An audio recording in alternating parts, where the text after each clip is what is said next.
Hello Facebook friend, দেখছো এই ধানের জমিটা? ধান পুরো পাকিয়ে গেছে, কাটার সময় হয়ে গেছে, কিন্তু এখানে বৃষ্টি এসে ধানের ভিতরে কতটা জল জমে গেছে।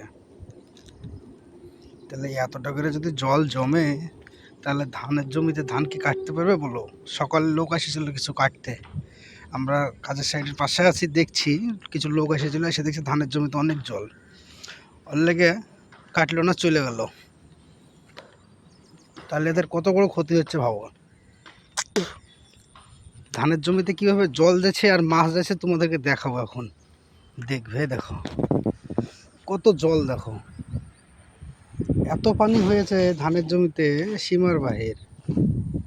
অনেক জমিতে সব পানি আর পানি।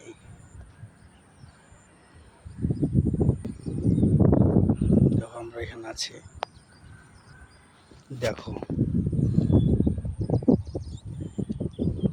কি সুন্দর লাগছে দেখে, পাইকিয়া লাল হয়ে গেছে, কিন্তু ধানের জমিতে জলের লেগে ধানটা কাটতে পারছে না, পাইকিয়া সব খারাপ হয়ে যাচ্ছে। যারা আবাদ করে তাদের কত কষ্ট হচ্ছে দেখো, মানুষের এত কষ্ট হওয়া ঠিক না। আমি লাইভে ফার্স্ট টাইম দেখছি ধান পাকিয়ে গেছে, কিন্তু ধানের হয়ে এত পানি, এত পানি দেখে ধান কাটতে পারবে বলো? কেউ পাচ্ছে না কাটতে, চলে যাচ্ছে এসে, সব ঘুরে ঘুরে চলে যাচ্ছে মানুষ এসে।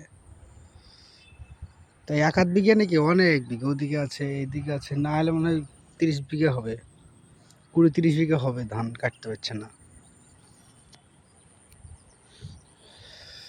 এত কষ্ট ওদের, অনেক কষ্ট।